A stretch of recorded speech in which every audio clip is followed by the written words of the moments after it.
আপনার কি টাকা পয়সা অনেক বেশি হয়ে গিয়েছে, খরচ করার জায়গা পাচ্ছেন না? আপনি কি 20,000 টাকার ফোন 30,000 টাকায় কিনতে চান? আপনার কি ফোনে শুধু ডিসপ্লে আর চেহারা সুন্দর হলে আর কিছু দরকার নেই? তাহলে আজই ঘরে নিয়ে আসুন Honor X8B। এইবার চলেন X8B ফোনটা নিয়ে একটু বিস্তারিত আলাপ করা যাক।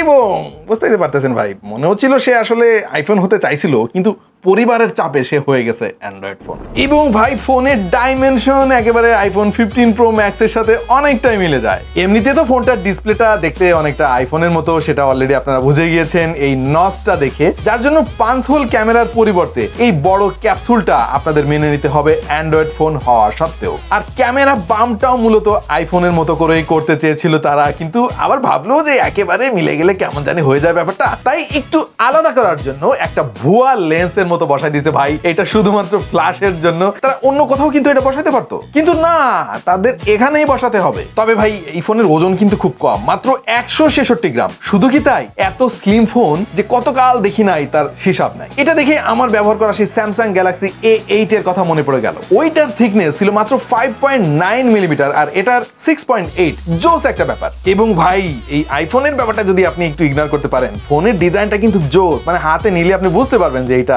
দামি একটা ফোন। আমাদেরটা এর গ্রিন ভ্যারিয়েন্ট এবং এখানে ভেগান লেদারের মতো একটা জিনিস দেওয়া আছে ভাই, খুবই জোস লাগে দেখতে। ফিঙ্গারপ্রিন্ট ম্যাগনেট না মোটেও, দাগও খুব একটা হবে বলে মনে হয় না। এবং এক ধরনের টেক্সচার আছে এখানে, মানে মনে হয় যেন কি দিয়ে জানি সেলাই করা। এনিওয়ে এই ফোনটা বক্স শেপের এবং সবকিছু মিলিয়ে আপনার হাতে জোস একটা ফিল দেবে এই ফোনটা, এই ব্যাপারে কোনো সন্দেহ নাই। সো এই আইফোনের মতো ব্যাপারটা যদি আপনি মাথা থেকে ঝেড়ে ফেলতে পারেন, তাহলে এই ফোনটা কিন্তু পুরাই মাখন মাখন লাগবে আপনার কাছে, যেমন লাগবে ফ্যাব্রি লাইফের পাঞ্জাবি। এই ঈদে যারা বেস্ট কোয়ালিটির পাঞ্জাবি কিনতে চান সাথে 10% ডিসকাউন্ট, তারা চোখ বন্ধ করে চোখ খোলা রেখে ভিজিট করুন fabrilife.com। আমরা সবাই ব্যবহার করতেছি ভাই, এবং একটা কথাই বলতে পারি, দিস ইজ অসাম।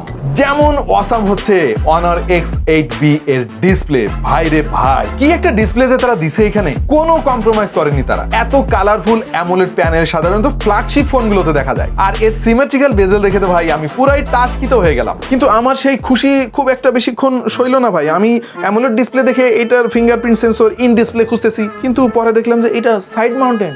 মানে ভাই 31,000 টাকা। ও দামই তো বলি নাই ফোনের আপনাদের ভাই। এই অফিসিয়ালি এই ফোনটার দাম দেওয়া আছে ওয়েবসাইটে, দেখলাম 31,000 টাকা, 8GB র্যামের সঙ্গে 512GB স্টোরেজ। ঠিক আছে ভাই, 31,000 টাকা মানলাম, কিন্তু দেখতে হবে না এই ফোনের মধ্যে কি আছে কি নাই। হ্যাঁ, যদিও আনঅফিসিয়াল মার্কেট থেকে কিনলে আপনি এই ফোনটা আরো কয়েক হাজার টাকা কমে কিনতে পারবেন। যাই হোক, যেটা বলতেছিলাম যে 31,000 টাকা দামের একটা ফোন ভাই, AMOLED display, in display fingerprint sensor নাই, মানে কেমনে কি? ও বাই দ্য ওয়ে, দামি ফোনের ভাব ধরার জন্য এতে নেই কোনো 3.5 মিলিমিটার হেডফোন পোর্ট। ঠিক আছে ভাই, হেডফোন জ্যাক নাই বুঝলাম, কিন্তু স্টেরিও স্পিকার 31,000 টাকা দাম এই ফোনের। তবে একটা সেকেন্ডারি নয়েজ ক্যান্সেলিং মাইক্রোফোন তারা দিছে সৌভাগ্যবশত। কারণ আরো আছে ভাই, এত দামি একটা ফোন, 120 হার্জের রিফ্রেশ রেট তো আমরা চাইতেই পারি, তাই না? কি বলেন, আমাদের কি ভুল হচ্ছে চাওয়াটা? এতে নাই ভাই, 90 হার্জ দিয়ে দিছে তারা। এই 90 হার্জ জিনিসটা তো আমরা এখন 10-11 টাকা দামের ফোনেও দেখতেছি।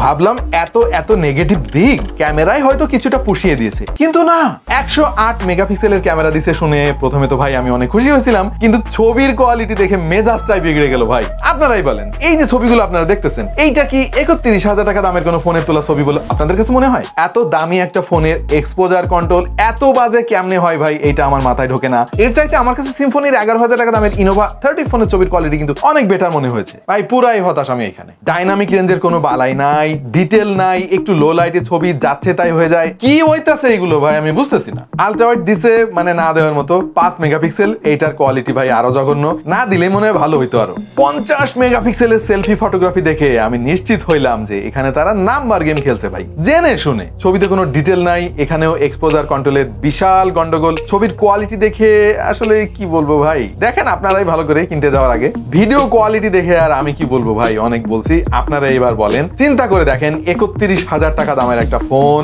4K তো দূর কি বাদ, 2Kও নাই, 60 FPS নাই, কোনো স্টেবিলাইজেশন নাই। বাকিটা ভাই এটা স্যাম্পল দেখে আপনারাই বিচার করেন। এবং এই ফোনে ব্যবহার করা হয়েছে স্ন্যাপড্রাগনের শক্তিশালী 680 প্রসেসর।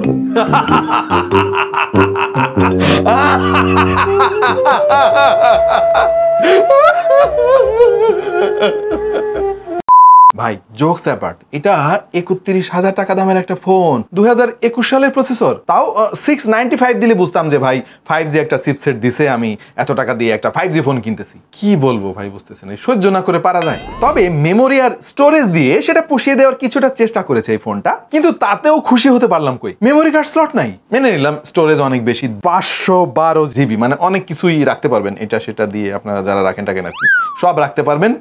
কিন্তু UFS 2.2 আর একটা জিনিস হঠাৎ আমার নজরে আসলো, আর সেটা হচ্ছে এতে ব্যবহার করা হয়েছে ব্লুটুথ 5.0। ভাই কেমনি কি, মানে 2016 সালে আসছিল এটা মার্কেটে, এটা 2024 সাল। অনার মনে হয় ভুলে গেছে ব্যাপারটা। বাই দ্য ওয়ে, অনার মানে তো সম্মান, এখন অনার নিজেই তার সম্মান আসলে কতটুকু রাখতে পারলো বা কতটুকু রাখতে চায়, এটা তারাই আসলে ভালো বলতে পারবে। বাই দ্য ওয়ে, এটার হার্ডওয়্যারে আসলে আছেটা কি আমি সেটাই খুঁজে পাচ্ছি না। তবে এই ফোনের অন্যতম শক্তিশালী দিক হচ্ছে এর সফটওয়্যার, যদিও এখানেও অপূর্ণতা আছে। মানে এই 2024 সালে এসে যখন অনেক ফোনে দেখতেছি, বিশেষ করে একটু বেশি দামের ফোনগুলোতে Android 14 দিচ্ছে, এখানে তারা দিচ্ছে Android 13। ইটস ওকে, হয়তো আপডেটে Android 14 দিবে তারা। এবং এতে UI হিসেবে ব্যবহার করা হয়েছে ম্যাজিক OS 7.2। সফটওয়্যার এক্সপিরিয়েন্স ভাই জোস, এইটা এই ফোনের অন্যতম সেরা একটা দিক। অনারের এই ম্যাজিক OSটা আমার অনেক ভালো লাগে, খুবই নিট অ্যান্ড ক্লিন, সলিড একটা ফিল পাবেন, বাটারি স্মুথ পারফরমেন্স পাবেন। মানে সফটওয়্যারটা এত অপটিমাইজড, ফলে এই যে দুর্বল হার্ডওয়্যার, এর দুঃখটা আপনি অনেকটা ভুলে থাকতে পারবেন। Hats off to magic OS। জোস মাল্টিটাস্কিং এক্সপেরিয়েন্স পাবেন, গ্রেট র্যাম ম্যানেজমেন্ট পাবেন। অ্যাপগুলো এত দ্রুত ওপেন হচ্ছিল যে আসলে চোখ জড়িয়ে যাচ্ছিল দেখে। মানে ডে টু ডে টাস্কে এই ফোনটা আপনাকে কোনো প্যারা দেবে না। আর এর যে 512 GB স্টোরেজ, মানে আরো 3-4 বছর আপনি একদম দেদারসে কোনো চিন্তা ছাড়াই চালাইতে পারবেন। কিন্তু ভাই দাঁড়ান, কথা আছে, আমাদের অন্য ফোনের সঙ্গে একটু কম্পেয়ার করে দেখতে হবে না? এই দামের মার্কেটে যত ফোন আছে, এই সিমিলার প্রসেসর ব্যবহার করা যত ফোন আছে, সবগুলোর সঙ্গে একটু কম্পেয়ার করে আপনাদেরকে দেখাতে চাই, তাহলে বুঝতে পারবেন ঘটনাটা কোথায়। আমরা AnTuTu স্কোর টেস্ট করছিলাম, আর আমাদের টেস্টে বুঝলাম না কি হইলো কাহিনী ভাই, মাত্র 2,58,353 স্কোর আসছে। গিগবেঞ্চে স্কোর আসছে সিঙ্গেল করে 381, আর মাল্টি করে আসছে 1191, যেটা খুবই হতাশাজনক বলে মনে হয়েছে আমাদের কাছে। আর যারা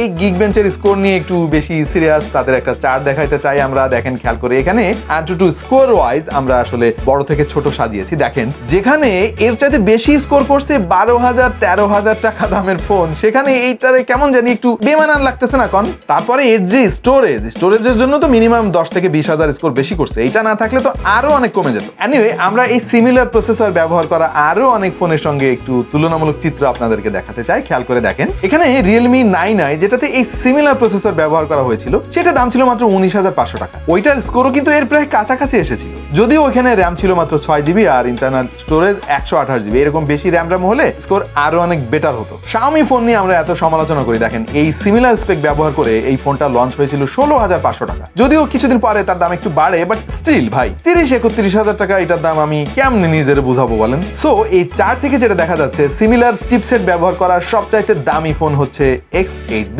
এই চার্টে আমরা 25 থেকে 30,000 টাকা বাজেটের সবগুলো ফোন এক জায়গায় এনে আপনাদেরকে একটু বোঝানোর চেষ্টা করতেছি। দেখেন, স্কোরের বিবেচনায় এই ফোনটার অবস্থান একেবারে তলানির দিকে। সো ফলে পরিচয় তো বললামই, ফল তো আপনারা নিজের চোখে দেখলেন। গেমিং নিয়ে একটু আলাপ করা যাক, কিন্তু তার আগে বলে দিই ভাই, এত দামি একটা ফোনে কোনো জাইরোস্কোপ নাই, যেটা আজকাল মানে 15,000 টাকা দামের ফোনেও থাকে ভাই। এটা দিয়ে যদি হাই রেস সেটিংসে আপনি গেমিং টেমিং করতে চান, তাহলে ফোনটা আপনার একটা কথাই বলবে, সাইডা দে মা, কাইন্দা বাজি। বাই দ্য ওয়ে, আমরা বেশ কিছু গেম ট্রাই করেছি। টু বি ভেরি অনেস্ট, এইটার এক্সপিরিয়েন্স আমাদের কাছে অত সুবিধার মনে হয় নাই, সুতরাং এইটা দিয়ে গেমিং করার চিন্তা না করাই ভালো। তবে আপনি যদি শখের গেমার হয়ে থাকেন, মানে মাঝে মাঝে একটু গেমিং টেমিং করেন আর কি, ছোট ছোট গেম, এরকম গেমে তো অভাব নাই প্লে স্টোরে, ওই সমস্ত গেম খেললে আপনার খুব একটা অসুবিধা হবে না। আর PUBG, call of duty, asphalt 9 এগুলো খেলতে পারবেন, কিন্তু এক্সপিরিয়েন্স খুব একটা ভালো পাবেন না ভাই, স্পেশালি আপনি যদি দামের কথাটা মাথায় রাখেন। মানে নর্মালি এত টাকা দামের একটা ফোনের কাছ থেকে তো আমরা একটু বেটার পারফরমেন্স আশা করবো, সেটাই তো স্বাভাবিক, তাই না? কিন্তু ওই রকম কিছু একটা পাইনি। তবে হ্যাঁ, 6 ন্যানোমিটার প্রসেসর হওয়াতে হিটিং ইস্যু সেরকম আমরা খুঁজে পাই নাই, এবং ব্যাটারি কনজাম্পশনও আমাদের কাছে ঠিকঠাক মনে হয়েছে। যদিও জাইরোস্কোপ না থাকার কারণে কন্ট্রোলিংটা আসলে খুব একটা সুবিধা করতে পারেনি এই ফোনটা। এই ফোনের ব্যাটারিও কিন্তু আজকালকার স্ট্যান্ডার্ড ব্যাটারি চাইতে একটু কম, মানে 5000 mAh তো আমরা প্রায় সব ফোনে আজকাল দেখি, বাট এখানে আছে 4500। ইটস ওকে, মানে ফোনটা এত স্লিম, 4500 mAh আমি মেনে নিতে পারি। আর 35 ওয়াটের ফাস্ট চার্জিং সাপোর্টও আছে, সুতরাং দ্রুত চার্জ হয়ে যাবে এবং ব্যাটারি ব্যাকআপ ভালো ভাই। মানে 4500 থেকে আপনি হতাশ হওয়ার কোনো কারণ আমি দেখতেছি না। খুব ভালো ব্যাকআপ পাবেন, 5000 mAh এর মতোই পাবেন, কারণ 6 ন্যানোমিটার প্রসেসর। সারাদিন আপনি দেদারসে চালাইতে পারবেন, আর যদি নর্মাল ইউজার হন আপনি 2 দিনও চালাইতে পারবেন ভাই। এনিওয়ে, আমাদের ফাইনাল থট হচ্ছে এই ফোনটা মূলত তাদের জন্য যাদের স্পেক নিয়ে অত বেশি মাথা ব্যথা নাই। খুব চমৎকার ডিজাইন হইতে হবে, ডিসপ্লেটা চমৎকার হইতে হবে, অফিসিয়াল সাপোর্ট লাগবে এবং স্টোরেজ লাগবে অনেক বেশি। কিন্তু আমারে যদি এই ফোন কেউ কিনতে বলে, তাহলে আমি তারে বলবো যে ভাই আপনার মাথা ঠিক আছে না? মানে আমাদের ইমাম আমার সঙ্গে সেই সকাল থেকে তর্ক করতেছে যে ভাই এই ফোনটা তো জোস হয়েছে, সেই ডিজাইন, সেই ডিসপ্লে। ওর যুক্তি হচ্ছে যে ও বিয়ে করবে সুন্দরী একটা মেয়ে দেখে, হ্যাঁ, যার চোখের দিকে তাকিয়ে সে সারা জীবন কাটিয়ে দিতে পারবে, হ্যাঁ, সে রানতে না জানলেও কোনো অসুবিধা নাই, কথা বলতে না পারলেও কোনো অসুবিধা নাই, মানে খালি চেহারা সুন্দর হলে হয়েছে আর কি। হ্যাঁ, এত এক্সপেক্ট দিয়ে কি হবে ভাই? সুন্দর যদি না লাগে, হাতে ধরে মজা না পাইলে হইলো ভাই। তো আপনার কাছে কি মনে হয় এই ফোনটা আপনাদের কাছে কেমন লাগলো, এবং আপনি হলে কি 30-31 হাজার টাকা দিয়ে এটা কিনতেন? আমার কাছে মনে হয় যে এটা যদি 20 থেকে 22 হাজার টাকা হতো তাহলে মোটামুটি ভালো একটা ডিল বলা যাইতো। তাও আবার অনেক জায়গায় একটু লিমিটেশন থাকতো, যেগুলো আমরা 10-12 হাজার টাকা দামের ফোনেও দেখি, তাও এতে অনেক কিছু নাই। তো আমরা যে এই যে পায়ের ঘাম মাথায় মাথার ঘাম পায়ে ফেলে টাকা পয়সা কষ্ট করে উপার্জন করি, ওইটার একটা মূল্য আছে না ভাই? 31 হাজার টাকা কি কম নাকি? যাই হোক, আমার বলার দরকার বললাম ভাই। এরপরে আপনারা যদি কেনেন, আপনাদের টাকা আপনি কিনবেন, আমার কি। সো রাত 2টা বাজে, আপাতত এখানে বিদায় নিচ্ছি ভাই। যে পরিমাণে এইটার নেগেটিভ জিনিস আজকে বলতে হইলো আমার আর কি, হ্যাঁ, মানে আজকে আমার খবর আছে আর কি। এটা কিন্তু কিছু করার নাই, বুঝছিস? মানে ফোনটা অবস্থা তো দেখতেছিস ভাই, যা সত্যি তাই তো বলছেন। কিন্তু ভাই ডিজাইনটা তো সুন্দর ভাই, এটা দেখলেন না?